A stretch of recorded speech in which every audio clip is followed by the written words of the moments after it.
उपमुख्यमंत्री अजित पवार यांनी साखर संकुल येथे साखर आयुक्त कार्यालयाच्या अधीनस्थ असलेल्या सर्व प्रादेशिक कार्यालयाच्या कामकाजाचा घेतला आढावा।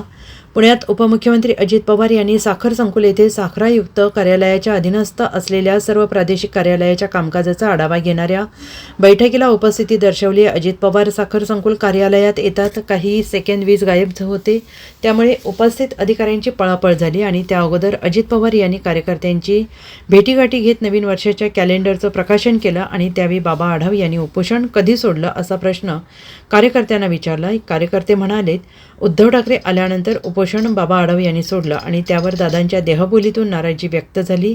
त्यावेळी कार्यकर्त्यांना बोलताना मला काम करू द्या, सकाळ सकाळ हे काय आल्या कामच करू देत नाही असं ती म्हणाले आणि अजित पवार यांच्या कार्यकर्त्यांच्या गाडीचं पूजन केलं।